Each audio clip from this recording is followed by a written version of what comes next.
Bonsoir à tous, bienvenue dans votre émission La Réunion Léla. En tout cas, on espère que la soirée va bien débuter et qu'avec nous, ça va être quelque chose qui va aller de mieux en mieux. La question pour moi, c'est de dire, est-ce qu'il faudrait faire tous les sièges de voiture comme on fait les sièges bébés, parce que apparemment ça protège bien l'enfant et c'est tant mieux. En tout cas, on va en discuter dans Des codes de la route.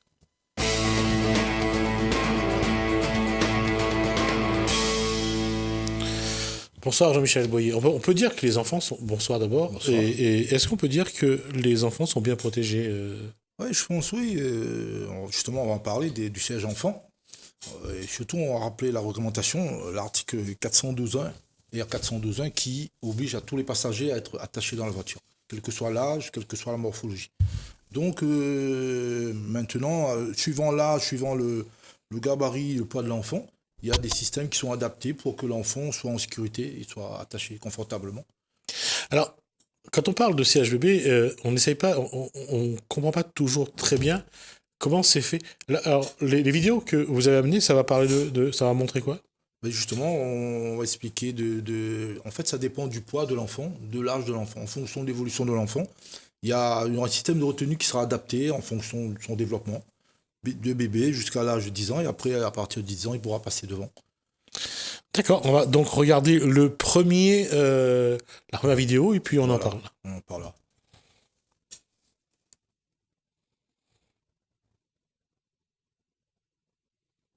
Des sièges auto. Il existe différents types de législation applicables dans le monde. On retrouve généralement ces législations au sein des pays qui disposent de lois en place concernant la sécurité des passagers. La législation des sièges auto peut généralement être divisée en 3 grandes régions: l'Amérique du Nord, l'Australie et l'Europe. L'Asie a des législations distinctes, mais elles sont étroitement liées à la législation européenne. La durée d'utilisation des sièges auto varie selon les pays, mais en moyenne, les sièges auto doivent être utilisés jusqu'à l'âge de 10 ans avec des critères différents tels que l'âge, le poids et la taille. En Europe, il existe 2 types de législation mises en place concernant les sièges auto, à savoir la R44 et la R129. La R44 est la première et plus ancienne législation au sein de l'Union européenne puisqu'elle est apparue dans les années 80. La R129, aussi appelée iSize, est une nouvelle législation entrée en vigueur en 2013 qui se concentre particulièrement sur l'utilisation des sièges auto dos à la route jusqu'à 15 mois et l'utilisation du système ISOFIX. Un autre grand changement de la norme iSize est la classification des sièges auto non plus en fonction du poids, kilogrammes, mais de la taille, centimètres. Le choix en fonction de la taille de l'enfant assure d'avoir un siège auto plus adapté puisque les parents ont plus conscience de sa taille que de son poids. Par exemple, la taille des vêtements est liée à la taille de l'enfant et non à son poids. La législation locale en Europe, depuis l'origine de la législation R44, implique l'utilisation d'un siège auto jusqu'à environ 10 ans, mais ceci diffère selon les différents pays européens. Certaines réglementations limitent l'utilisation d'un siège auto pour les enfants mesurant plus de 135 cm, tandis que d'autres pays ont une utilisation prolongée jusqu'à 150 cm. Cela signifie que la plupart des enfants doivent utiliser un siège auto jusqu'à ce qu'ils aillent au collège. Précis? Oui, c'est très précis parce que il y a la législation, mais après il y a l'évolution de l'enfant. Il y a des enfants qui sont plus grands ou plus petits et il faut vraiment que ça soit adapté et c'est vraiment précis. C'est pour ça que il faut informer les gens parce qu'on n'est pas tous au courant. Et on constate encore. Ça va être beaucoup plus... Honnêtement, Oui. peu de gens savent vraiment ce que la loi dit. Bien sûr. Parce que là, on a parlé de siège bébé. On n'a pas parlé des réhausseurs.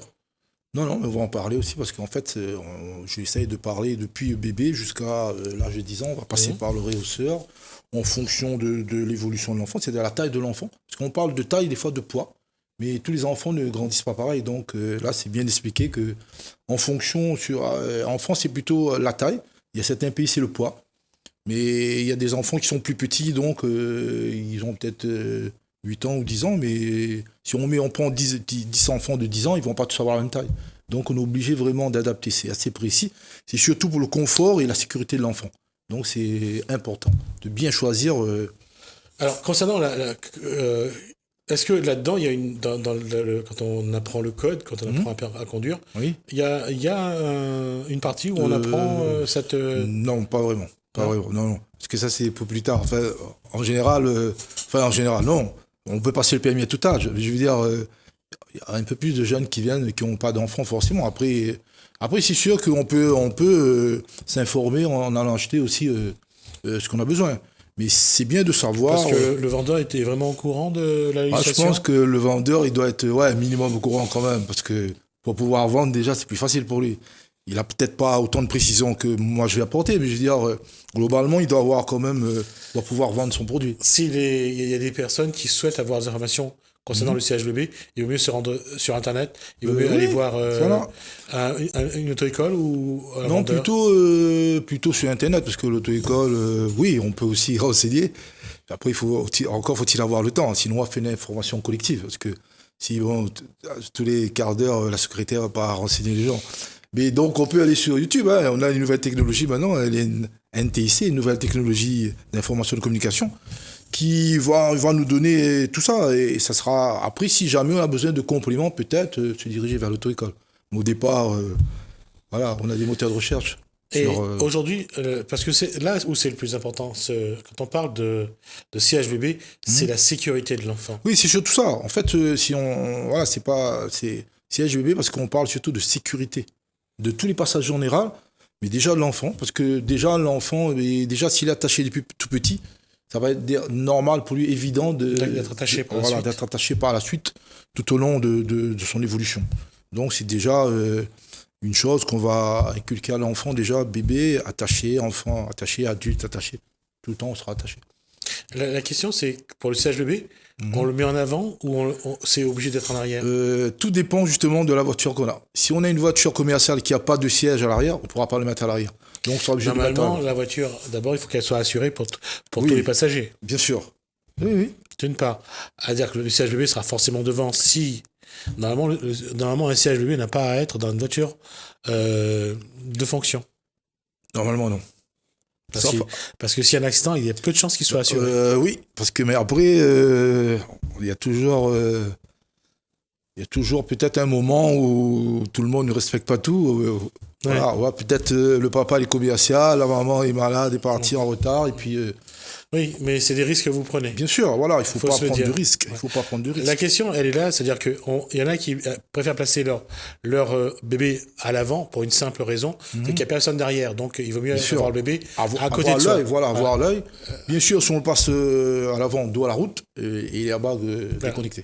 Donc, à l'avant, toujours dos à la route. Toujours dos à la route. Et à l'arrière, bien sûr, donc placé dans la vision... pour que l'enfant regarde devant. Voilà, devant. Voilà, c'est ça. Après, il y a des exceptions. Si on est dans un taxi ou dans un transport en commun, on parle d'un enfant, là, puis d'un bébé, un peu plus grand, si la ceinture n'est pas adaptée à sa morphologie, il ne pourra pas mettre. Un taxi, il y a des dérogations. Et après aussi, il y a des... On peut avoir un certificat médical pour l'enfant, je sais pas, il est atteint de quelque chose qui... Oui, si ça irrite sa peau, il peut... Si la ceinture irrite sa peau, c'est... Oui, après, voilà, on ne peut pas savoir. Il y a des gens qui sont atteints d'un symptôme qui empêcherait d'être attachés. Mais ça reste dangereux quand même, parce qu'un enfant qui n'est pas attaché... Oui, parce que c'est un enfant qui n'est pas attaché dans une voiture qui freine à 150 km/h, l'enfant devient un projectile. Voilà, donc là, il va passer à travers le pare-brise, et là, je pense que ça va... Il y a beaucoup de dégâts. Déjà, à 50 km/h, s'il n'est pas attaché, il prend un choc, c'est comme s'il tombait du 4e étage. Pour avoir une image un petit peu de ce qu'on a. Et généralement, il tape dans le siège qui est juste devant lui. Voilà, très souvent. Et des fois... il y a des barres de fer dans ces sièges-là. Voilà, on constate souvent que les gens, pour faire un petit trajet, je vais chez mamie, juste à côté, on ne va pas attacher. Sauf que là, justement, comme par hasard, il y a un chien qui passe devant ou un obstacle quelconque, quelque chose qui intervient et qu'on freine brutalement, et l'enfant, justement, il va taper dans le siège. Il va se blesser ou pire. Et pour revenir aux statistiques, une grande partie des accidents qui ont lieu, c'est généralement dans le secteur où vous habitez. Voilà, dans le périmètre où on pense être à l'abri. Être à l'abri. C'est surtout ça. Après, on va parler un petit peu des systèmes isofixes. On va voir, oui.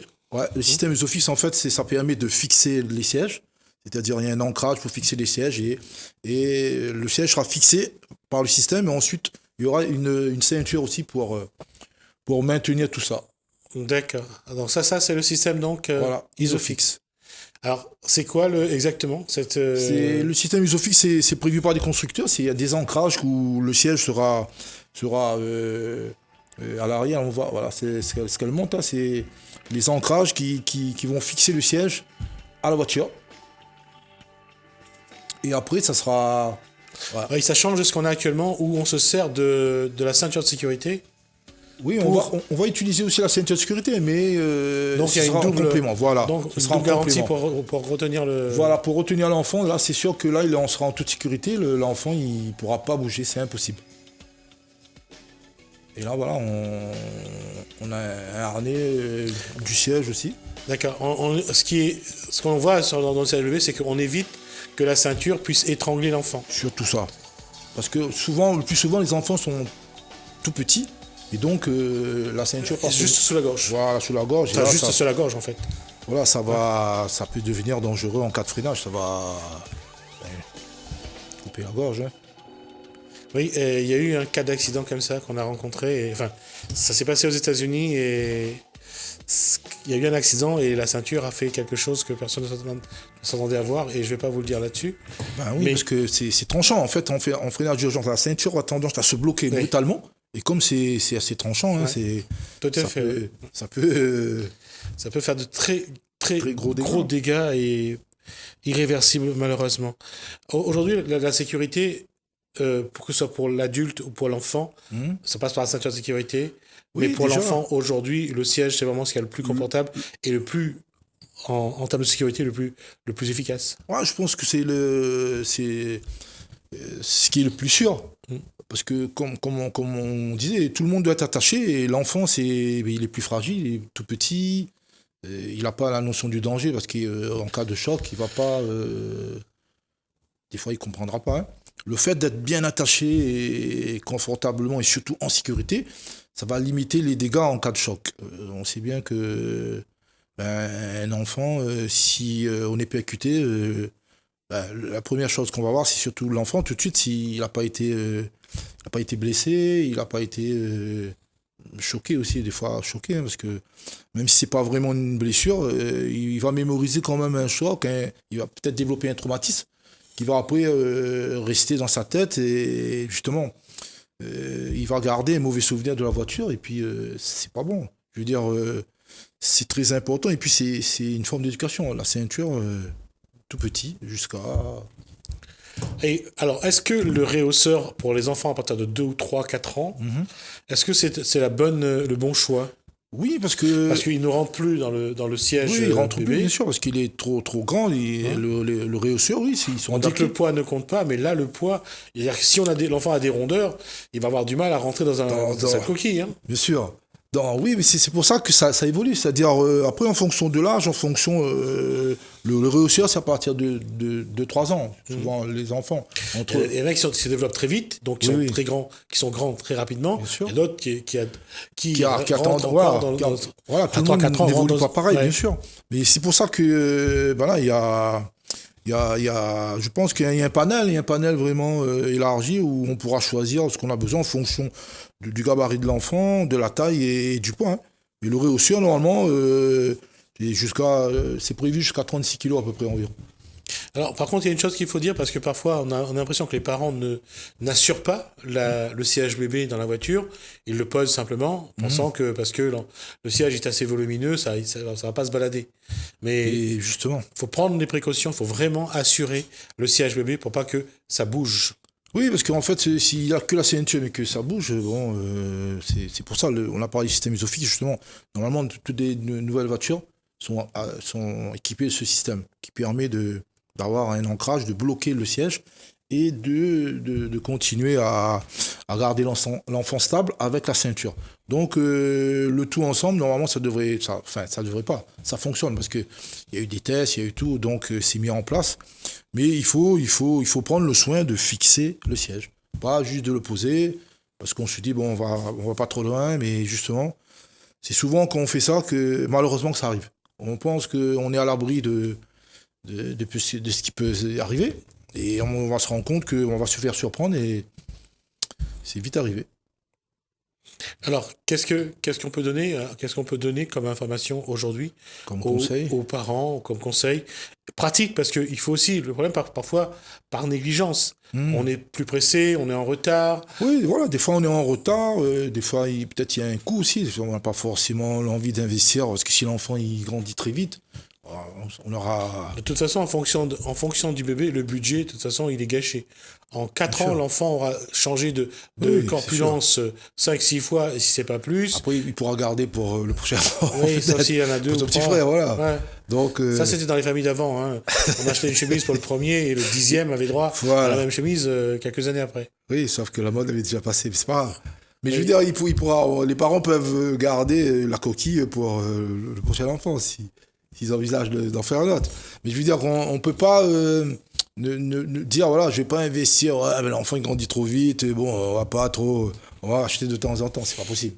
Parce que s'il rentre pas déjà dans le système de retenue, déjà, c'est pas bon. Et en plus, il sera pas à l'aise, c'est pas bien. Il faut quand même, mais comme tu dis, hein, donc il faut suivre l'évolution de l'enfant, et puis, voilà, qu'on ait décidé de faire un enfant, il faut essayer que tout suit. L'éducation, là on parle de sécurité dans la voiture, tout va suivre. Hein. L'enfant, il a besoin de ce qu'il a besoin. Donc on n'a pas le choix. On va pas se poser la question, ouais, ça coûte tant. Non, c'est pas bon. Mais il vaut mieux investir quelques sous et se priver sur du plaisir plutôt que de prendre le risque de mettre son enfant en danger. Son enfant en danger, c'est surtout ça, quoi. La sécurité, c'est une affaire de tous. Hein. C'est important. Et puis, c'est tous les jours, une affaire de tous les jours. En fait, tous les jours, on en parle. Tous les jours, on essaye de faire un petit pas en avant. Après, on risque quoi? On risque une contravention, oui. Bon, ça, c'est pas vraiment... C'est pas grave, C'est pas très grave. tant que le bébé n'est pas mis en Voilà. danger. Ce qu'on risque surtout, ce qu'on essaye d'éveiller les consciences, c'est un choc pour l'enfant, un choc physique, un choc émotionnel, tout ce qui s'ensuit. Et c'est ça qui est plus important. La contravention, c'est pas... C'est sûr que c'est pas négligeable, je veux dire, mais il vaut mieux investir justement d'un réhausseur que de payer la contravention. Parce que la contravention, on va juste la payer et puis il faudra acheter quand même le réhausseur. Donc, l'un dans l'autre, investissez plutôt dans le système de retenue qui convient à l'enfant que de risquer de le mettre en danger. Quoi. Alors, la question, on a encore 3 minutes pour vous rappeler qu'aujourd'hui, avec les nouvelles voitures, il y a le confort qui est là déjà, mais vous devez vraiment prendre vos précautions. Vous devez vraiment faire les choses de manière à ne jamais mettre votre enfant en danger. Et vous-même d'ailleurs. Parce que si l'enfant n'est pas bien attaché, si l'enfant bouge, vous allez sans doute détourner le regard et être déconcentré. Et honnêtement, il vaut mieux ne pas imaginer ce qui peut se passer dans le pire des cas. Après, l'enfant, s'il devient projectile, il peut aussi heurter la tête des parents et voilà, ça fait cascade et blesser. L'enfant aussi peut blesser les parents. Donc, on peut imaginer plein de scénarios, hein, autant de scénarios qu'on pourra, mais ce qu'il faudrait, c'est surtout prendre conscience que tout ça, ça dépendra de nous, de notre attitude, de notre bon sens et de notre réflexion. C'est quand même très important. Les enfants sont l'avenir de demain. Donc, il faut en prendre soin. Prendre des précautions, prendre soin, en tout cas, faire ce qu'il faut pour. Alors, on a tenu à aborder, en tout cas, c'est Jean-Michel Boyer qui a tenu donc à aborder ce problème-là. Je rappelle donc qu'il est, d'une part, moniteur d'auto-école et également, parce que j'ai toujours du mal à retenir cette. IDSR, c'est ça? Oui. Intervenant départemental sur des routières. D'accord. Donc voilà, c'est son rôle aussi en animant cette rubrique, puisque c'est lui qui anime cette rubrique, donc de sensibiliser les gens au danger de la route, mais parfois, pour éviter le danger, il vaut mieux anticiper, il vaut mieux prendre des précautions et respecter les règles, parce que on en parle beaucoup, même nous qui en parlons, on commet des erreurs parfois. Bien sûr. Tant que il n'y a pas une gravité, tant mieux. Voilà, on ne prend pas conscience. En fait, on est tous pareils, on a tous tendance à attendre que ça arrive pour être sûr que ça peut arriver. Sauf que... Quand ça arrive, parfois, c'est trop tard. Voilà, c'est trop tard, mais on sait que ça arrivera un jour, donc... c'est pas sûr que ça arrive. Non, c'est pas sûr que ça arrive. Pas sûr que ça arrive, mais il vaut mieux anticiper. On est tous en sursis, entre guillemets. Voilà, on est tous... on a tous l'épée de Damoclès sur la tête. Sur la tête. Donc, c'est pas sûr que ça tombe. On ne sait pas sur quelle tête ça va tomber, surtout. C'est vrai, ça je suis d'accord. Tout ça. En tout cas, on aura abordé la question. Jean-Michel Boyer, en tout cas, merci donc pour ces informations-là. On reviendra sur notre thème la semaine prochaine. J'espère que, pour certains, ça vous a fait prendre conscience que votre enfant, c'est sans doute la plus belle chose que la vie vous a donnée. Donc, protégez-la. Mettez votre enfant dans un écrin comme vous mettrez votre bijou. Merci. En tout cas, Michel Boyer, nous, on va regarder. Alors, je vais vous dire, qu'est-ce qu'on va regarder? On va regarder un reportage sur Notre-Dame de l'Assomption. Ça se passe dans l'Oise, en Champagne. En Champagne-sur-Oise plutôt, une belle église qui date du Moyen-Âge, qui a besoin de moyens pour essayer de sauver le patrimoine architectural. Et ils ont lancé un appel, donc on va nous donner écho à cet appel, et puis on regardera le COSAIDI. On se retrouve juste après.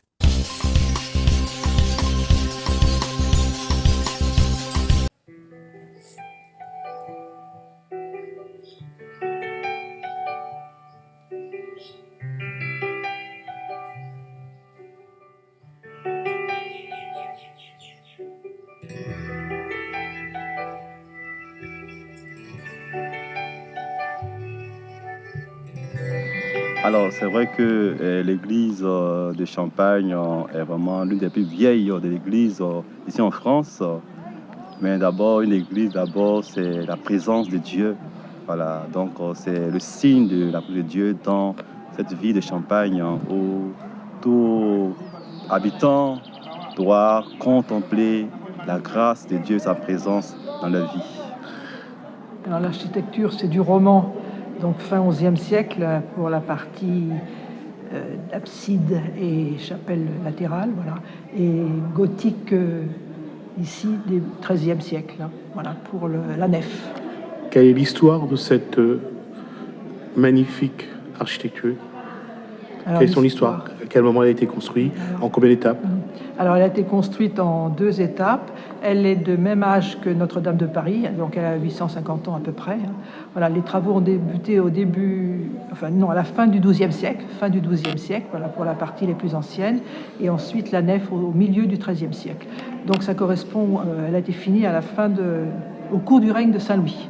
Ce que vous voyez, c'est une belle poutre de gloire en pierre du XVe siècle. Là, c'est une sorte de dentelle de pierre. Voilà, et ça représentait la crucifixion à l'origine. Donc il y avait le calvaire au milieu avec Saint Jean d'un côté et Marie de l'autre. Voilà. Mais le poids des statues a fait qu'il a fallu les enlever. Ce sont des anges musiciens, voilà, qui sont de fabrication récente. Le vitrail représente l'ascension de la Vierge. Ici, c'est une petite chapelle romane du XIIe siècle, dédiée à Saint Joseph. Voilà. Une très belle voûte. Et des vitraux qu'on évalue au 8e, 9e siècle. De l'autre côté de l'abside, ce sont les 2 seules parties qui restent vraiment de la fin du XIIe siècle.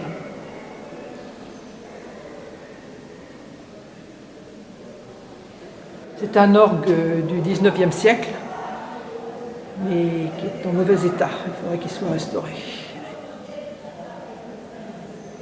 Une cathèdre. C'est normalement le siège d'un évêque. Et c'est pour ça qu'on l'appelle justement notre petite cathédrale en plus.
Et qu'est-ce qui a réparé? Alors c'est surtout la toiture, c'est la première priorité parce que la toiture prend l'humidité, il y a des infiltrations, il y a des ruissellements qui ont lieu sur les parois. Bon, il y a eu des petites réparations de fait, mais elles ne suffisent pas, il faudrait que la toiture entière soit refaite en fait. Voilà, donc ça c'est la priorité. Il y a aussi des fissures qui sont sur les murs, donc la deuxième étape certainement qu'il faudrait réparer. Et puis alors le porche sud aussi qui est dans un état catastrophique. Donc ce porche est du fin 15e siècle, début 16e siècle, donc Renaissance en gros. Voilà. Il est très beau, il est similaire à au porche de l'église de Saint-Maclou à Pontoise. Et sur le trumeau central, vous avez une vierge qui porte l'enfant qui est datée de 1300. Cette vierge accueillait les paroissiens qui rentraient là et qui présentaient son fils, les paroissiens rentrant. Donc cette église était une étape pour les pèlerins qui allaient à Saint-Jacques de Compostelle, qui venaient du nord de l'Europe. Voilà. On voit que c'était une étape parce qu'il y a des coquilles Saint-Jacques qui sont représentées un petit peu partout, au-dessus des portes, et puis autour des statues, du haut et ailleurs.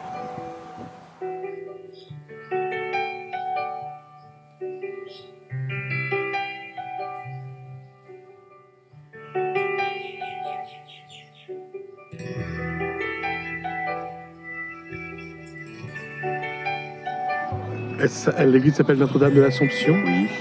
Son symbolisme, c'est quoi? Assomption, c'est la Vierge, voilà. Et ça manifeste la Vierge qui monte toute sa gloire vers le Père.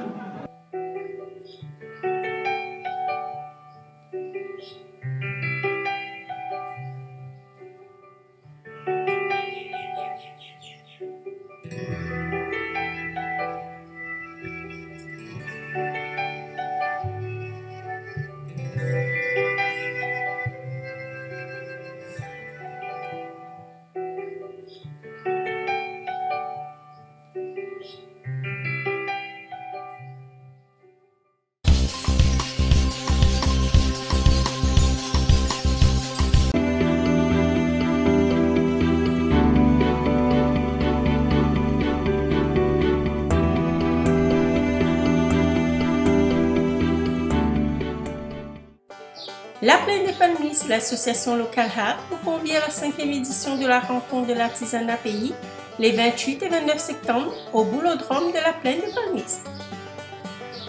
Saint-Benoît-la-Ville organise son atelier de généalogie le 28 septembre de 9h à 16h à la médiathèque Antoine-Roussin.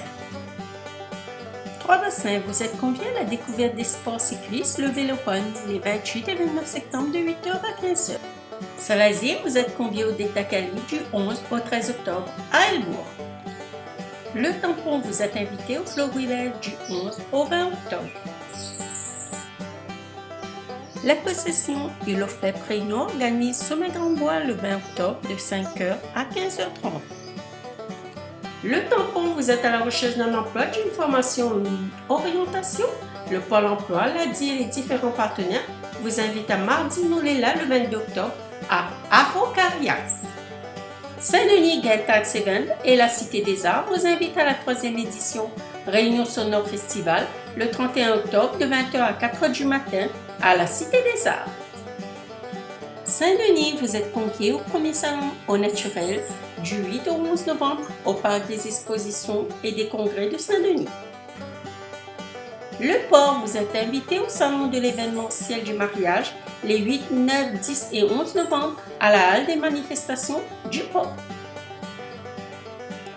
Étancelé Odyssea organise sa 2e édition de la course Odyssea Réunion les 9 et 10 novembre dans la forêt de l'Étancelé.